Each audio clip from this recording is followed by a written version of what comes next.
श्रीशैलेश दयापात्रं दिवक्यादिगुणार्णवं यतीन्द्रप्रवणं वन्दे रमेशां मातरं मुनिं लक्ष्मीनाथसमारम्भां नादयाम्न मध्यमाम् अस्मदाचार्यपर्यन्तां वन्दे गुरुपरम्परां यो नित्यमच्युतपदाम्बुजयुग्मरुक्म व्योमोगतस्साराणि तनायमेने अस्मद्गुरोर्भगवतोऽस्य दैकसिन्धो रामानुजस्य शरणं शरणं प्रपद्ये मातापिता युवतनयस्तनया विभूतिं सर्वं यदेव नियमेन मदन्वयानाम् आद्यस्य न कल्पतेर्वगलाभिरामं श्रीमत्तदङ्ग्रहलं प्रणमामि मूर्ता भूतं सरस्य मगदाव्य पट्टनाथ श्री भक्तिसार कुलशेखर योगिवाहान् भक्ताङ्ग्रेणं परकाल यतीन्द्रमिश्रान् श्रीमत्पराङ्कुशमुनिं प्रणतोष्मि नित्यं गुरुमुखमणिदीप्य प्रागवेदानशेषान् नरपति परिक्लुप्तं शुल्कमादानुगामः स्वसनमुमरवन्द्यं रङ्गनाथस्य साक्षात् துஜுகுலத்திலகம் தம் விஷ்ணு சித்தம் நமாமே மின்னார் தடமதில் சூழ் வில்லிபுத்தூர் என்றொருக்கால் சொன்னார் கலர்கமலம் சூடினோம் முன்னாள் கிழியறுத்தான் என்றுரைத்தோம் கேழ்மை நீர் சேரம் வழியிருத்தோன் நெஞ்சமே வந்து பாண்டியன் கொண்டாட பட்டர்பிரான் வந்தான் என்று ஈண்டிய சங்கம் எடுத்தூத வேண்டிய வேதங்களோதி விரைந்தே கிழியறுத்தான் பாதங்கள் யாமுடைய 10 வல்லாண்டு பல்லாண்டு பல்லாயிரத்தாண்டு பலகோடி 100,000 வல்லாண்ட செந்தோல் மணிவண்ணா உன் செவடி செவிதிற்காப்பு அடியோம் ஓடும் நின்னோடும் பிரிவின்ற 1000 பல்லாண்டு வடிவாயனின் வளமார்பினில் வாழ்கின்ற மங்கையும் பல்லாண்டு வடிவார் சோதி வளத்துறையும் சுடராழியும் பல்லாண்டு படிபோல் புக்கு முழங்கும் அப்பாஞ்ச சன்னியும் பல்லாண்டே பல்லாண்டு என்று பவித்திரனை பரமேட்டியை சாரங்கமென்னும் வில்லாந்தான் தன்னை வில்லிபுத்தூர் விட்டை சித்தன் விரும்பிய சொல் நல்லாண்டு என்று நமின்றிருப்ப நமோ நாராயணாயம் என்று பல்லாண்டும் பரமாத்மனை சூழ்ந்திருந்தேத்துவர் பல்லாண்டே. அல்லால் திருவடிகளே சரணம், ஆழ்வார் திருவடிகளே சரணம், ஆச்சாரியன் திருவடிகளே சரணம், ஜீயர் திருவடிகளே சரணம், அப்பன் சுவாமிகள் திருவடிகளே சரணம். எல்லோருக்கும் என்னுடைய பணிவான நமஸ்காரங்கள். நம்முடைய ஆன்றோர்களால் அபிமானிக்கப்பட்ட அபிமான ஸ்தலங்களை ஒன்றன் பின் ஒன்றாக நாம் அனுபவித்து வருகிறோம். அதிலே இன்றைய தினம் நாம் 43வது அனுபவிக்க இருப்பது அருள்மிகு கல்யாண வெங்கடரமணர் பெருமாள் திருக்கோயில் தாந்தோணி மலை. பெருமாள் மூலவர் கல்யாண வெங்கடரமணர், உற்சவர் ஸ்ரீனிவாசர், தாயார் ஸ்ரீதேவி பூமிதேவி. இதற்கு புராண பெயர் தட்சிண திருப்பதி என்று பெயர். ஊர் பெயர் தாந்தோணி மலை, கரூர் மாவட்டம். இந்த ஸ்தலத்தினுடைய வரலாறாவது இந்த கீழ்கண்டவாறு சொல்லப்படுகிறது. உலகை படைத்த இறைவன் அனைத்து உயிர்களையும் காப்பதற்காக காட்டிலும் மலையிலும் கல் மரம் உலோகம் மண் போன்ற அனைத்து உயிரற்ற பொருள்களிலும் உருவுடனோ உருவமில்லாமலோ உள்ளுறங்கி அருள் புரிகிறான். இவ்வாறு அருள் புரியும் பெருமாள் தானாக தோன்றிய இடங்கள் ஸ்வயஸ்த ஸ்தலங்கள் என்று அழைக்கப்படுகின்றன. அந்த இடங்களில் பெருமாள் தானாக தோன்றும் போது அந்த மூர்த்தங்களுக்கு சுயம்பு என்றும், தமிழில் தானே தோன்றியதால் தான் தோன்றி என்றும், அதுவே பேச்சு வழக்கில் தாந்தோணி என்று மருவி அழைக்கப்படுகிறது. ஆகவே இது தாந்தோணி மலை. ஸ்ரீ வைகுண்டத்தில் இருக்கும் வைகுண்டநாதனை தரிசனம் செய்ய வந்தார் வாயு பகவான். வாயிலில் ஆதிசேஷன் முறையாக காவல் காத்து கொண்டிருந்தார். வாயு உள்ளே செல்ல ஆதிசேஷன் அனுமதிக்கவில்லை. இருவருக்கும் வாதம் முற்றி விவாதமாகி யார் பலசாலி என்று தீர்மானிக்க போட்டி ஏற்பட்டது. வேங்கடமலையையே போட்டிக்களமாக்கினார்கள்.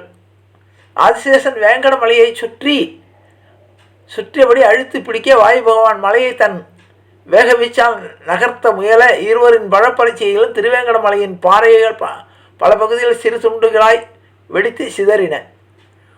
அதில் ஒரு துண்டு கொங்கு நாட்டில் கரூருக்கு அருகில் விழுந்ததாகவும் இந்த கல்லுக்கு மகிமை உண்டாக்க நினைத்தார் மணிவண்ணன்.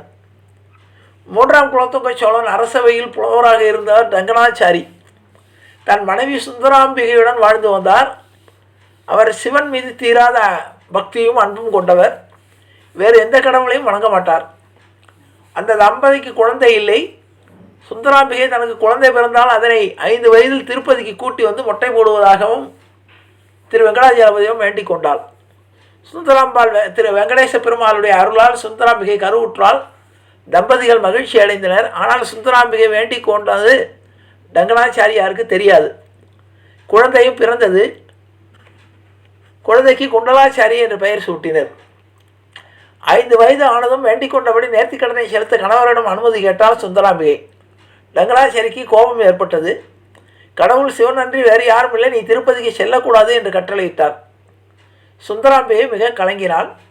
தவமேறு பெற்ற மகனுக்காக வேண்டுதலை நிறைவேற்றாவிட்டால் ஏதாவது ஆபத்து வருமோ என்ற கலங்கினாள். இந்த கவலையில் அவள் உடல்நிலை மோசமானது. இதை சிறுவன் கவனித்தான்.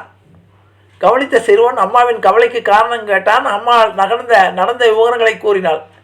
இதற்காகவா கவலைப்படுகிறாய்? நான் அது திருப்பதி வெங்கடேச பெருமாளையே இங்கு வரவழைக்கிறேன் என்றான். அம்மா சிறுவனின் பேச்சை விளையாட்டாக எடுத்துக்கொண்டார். சிறுவன் தன் ஊரில் உள்ள தாந்தோன்றி மலைக்கு சென்றான். திருப்பதி வெங்கடாஜலபதியே, என் அன்னையின் கவலையை தீர்க்க இந்த மலைக்கு வா என்று அம்மாவை காப்பாற்று என்றும், என் அம்மாவின் உயிர் போனால் நானும் இறந்து விடுவேன் என்று அழுதான். அப்போது அங்கு ஒரு துறவி வந்தார். அவனை தேற்றி அழுகைக்கான காரணம் கேட்டார். இதற்காக அழுகிறாய்? நாம் இருவரும் சேர்ந்து இங்கு ஒரு கோயில் கட்டுவோம், அதில் வெங்கடாச்சலபதி எழுந்தருள்வார், வா என்று கூறினார். சிறுவன் சிறு கற்களை தூக்கி வந்தான். இதற்குள் இருட்டிவிட்டது. மறுநாள் வருவதாக சொல்லிவிட்டு குண்டாச்சேரி வீட்டுக்கு போய்விட்டான் அவன். அடுத்த நாள் காலையில் அங்கு வந்து பார்த்தபோது பெரிய கோயில் உருவாகி இருந்தது. சிறுவன் ஆச்சரியப்பட்டான். துறவியை தேடினான், காணவில்லை. புதியதாக கோயில் கட்டப்பட்டுள்ள தகவல் அரசனை எட்டியது. தன்னை கேட்காமல் கோயில் கட்டியவனை கொன்றுவிட அரசன் உத்தரவிட்டான். ரங்கநாச்சாரி ஆவேசப்பட்டார். சிவன் இருக்க வேண்டிய ஊரில் விஷ்ணுவுக்கு கோயில் கட்டியவனை நானே அழித்து விடுகிறேன் என்ற ஆவேசத்துடன் ஆத்திரம் கண்ணை மறைக்க இரவில் சென்று கோயிலுக்குள் ஒளிந்து நின்றார். ரங்கநாச்சாரி குண்டலாச்சாரி வந்தவுடன் தன் மகன் என்று தெரியாமலேயே வெட்டி சாய்த்தார். ஆனால் இறந்தது தன் மகன் என்று அறிந்ததும் மிகவும் அரட்டினார். சுந்தராம்பிகை நடந்ததை அறிந்து ஓடி வந்தால் அப்போது சன்னியாசி ஒருவர் அங்கு வந்து ஒரு பிடி துளசி கொண்டு அவர் பறித்தார். முதலில் மறுத்தாலும் பின்னர் சென்று கொண்டு வந்தார் தங்கனாச்சாரி.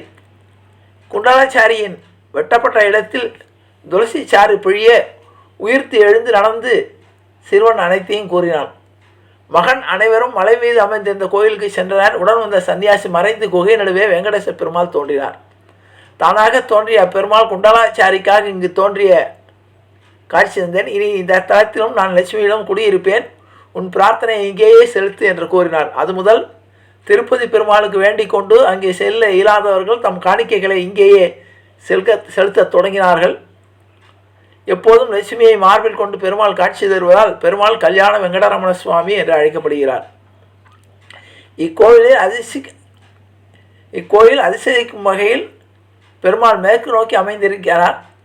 இங்கு தாயாருக்கு தனியாக சன்னதி கிடையாது என்பதால் வட்சஸ்தலம் என்று சொல்லக்கூடிய சுவாமியின் திருமார்பில் தாயார் விற்றிருக்கிறார். மேலும் அதே கருவறையில் பெருமாள் உற்சவமூர்த்தியாக ஸ்ரீதேவி மற்றும் பூதேவியுடன் காட்சி தருகிறார். பிரகாரத்தில் பெருமாளுக்கு எதிரே உபய தெய்வமாக ஆஞ்சநேயர், கடாழ்வார், பகவத் ராமானுஜர் மற்றும் ஆழ்வார்களின் தரிசனத்தையும் காணலாம். இந்த கோயில் 12ஆம் நூற்றாண்டை சேர்ந்தது என்றும் இது ஒரு குடைவரை கோயில் என்றும் கூறப்படுகிறது. திருப்பதிக்கு சென்று பெருமாளை தரிசிக்க முடியாமல் சோமசன்மா என்ற பக்தன் மிகவும் வருந்தி கிடந்தான். அச்சமயத்தில் அந்த பக்தனுக்காக திருப்பதி சீனிவாச பெருமாள் வந்து தோன்றியதாக ஐதீகம். பெருமாள் தானாக தோன்றியதால் இக்கோயில் தான் தோன்றி என்ற மலை என்ற பெயர் பெற்றது. இந்த விஷ்ணுஸ்தலம் குன்றின் மேல் அமைந்துள்ளது. இக்குன்று மேல்புறம் உயர்ந்தும் கீழ்ப்புறம் தாழ்ந்தும் காணப்படுகிறது. மூலஸ்தானத்தின் மேல் கட்டப்பட்ட கோபுரம் கம்பீரமாக காட்சியளிக்கிறது.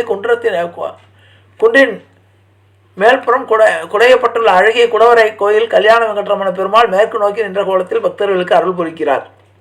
பிரம்மாண்ட வடிவம் கொண்ட இந்த பெருமாள் லட்சுமியை தனது மார்பில் தாங்கி இருப்பதால் இதனால் இங்கு தாயாருக்கு தனி சேர்ந்தது கிடையாது. ஒரு சமயம் திருக்கோயில் அர்ச்சகர் ஒருவர் வீட்டில் மரணம் நிகழ்ந்தது. அவர் பூஜைக்கு செல்ல இயலாத சூழ்நிலையில் அவரது மகன் சிறுவன் அவனை பூஜைக்கு அனுப்பினார். அர்ச்சகர் குகைக்குள் கருவறையில் இருக்கும் பெருமாள் நல்ல உயரம். அவருக்கு தினமும் நிலைமாலை சாத்தும் வழக்கமும் உண்டு. அர்ச்சக சிறுவனால் அந்த மாலையை சாத்த முடியவில்லை. வெங்கடரமண சிற்றை குனிந்து கொள், உனக்கு மாலை சாத்த வேண்டும் என்று அவன் வேண்டிக் கொள்ள பெருமாள் தலையை சாய்த்து மாலையை ஏற்றுக்கொண்டாராம். மூலவ பெருமாள் தலை சற்றே சாய்ந்திருப்பதை இப்போதும் நாம் காணலாம். உலகம் முழுவதற்கும் படியளக்கும் இப்பெருமாளுக்கு செம்மாலை செம்மாலினா செருப்பு சமர்ப்பிக்கும் பழக்கம் உள்ளது. பெருமாளுக்கு செம்மாலை சமர்ப்பிக்க நினைந்து கொண்டவர்கள் ஒற்றை பெரிய செருப்பு தயார் செய்து விரதம் இருந்து செம்மாலையை அலங்காரம் செய்து சுமந்து வந்து சமர்ப்பிப்பார்கள். பெருமாள் கனவில் சொன்னபடி அவரவருக்கு ஏற்ற அளவில் எந்த கால் செருப்பு சமர்க்க சொல்கிறாரோ அந்த சமர்ப்பிப்பார்கள். இப்படி தனித்தனி பக்தரால் ஒற்றை செருப்பாக சமர்ப்பிக்கப்படும் செருப்புகள் ஒன்றுக்கொன்று இணைந்து ஜோடியாக விடும் அதிசயம் இங்கு நடைபெறுகிறது. இந்த தல பெருமாள் ஏகதள விமானத்தின் கீழ் அருள் புரிகிறார். புரட்டாசி உற்சவம் 22 நாட்கள், மாசி மகத்தேறு 17 நாட்கள், தினமும் காலை 6 மணி முதல் 12 வரையும், மாலை 4 மணி முதல் இரவு 7 மணி வரையும் திறந்திருக்கும் அருள்மிகு கல்யாண வெங்கடேச பெருமாளை குழந்தை பாக்கியத்திற்காகவும் மற்றும் திருமண பாக்கியத்திற்காக இந்த பகுதி மக்கள் வணங்கி வழிபடுகிறார்கள். திருப்பதியிலே செலுத்த முடியாத பிரார்த்தனையை இங்கே செலுத்தலாம் என்ற ஒரு நம்பிக்கையும் உண்டு என்பதை கூறி, அருள்மிகு தாந்தோணிமலை கல்யாண வெங்கடரமண பெருமாளினுடைய அனுகிரகத்தை பெற்று நாம் உய்வோம் என்று கூறி நிறைவு செய்கிறேன். ஜானகி காந்த ஸ்மரணே. ஜெய் ஜெய ராமராம். சத்குரு மகாராஜுக்கு ஜெய். ஆஞ்சநேய மூர்த்திக்கு ஜெய். அறியாத பிள்ளைகளும் அன்பினால் உந்தன்னை சிறுபேரழித்தனம் சீர் எறலாத இறைவான் இதாராய் பறையில் விரும்பவாய். எற்றைக்கும் ஏழையில் பிறவிக்கும் முந்தன்னோடு உற்றுமே ஆகும் உனக்கே நாம் ஆட்செய்வோம். மற்ற நம் காமங்கள் மாற்றையில விரும்பாவாய். செங்கன் திருமுகத்து செல்வத் திருமாலால் எங்கும் திருவள்ளுவற்றின் புரு விரும்பாவாய். ஹரே ராம ராம ராம ஹரே ஹரே. ஹரே கிருஷ்ண கிருஷ்ண கிருஷ்ண ஹரே ஹரே. கோவிந்த ராம சங்கீர்த்தனம் கோவிந்தா ஹரி கோவிந்தா.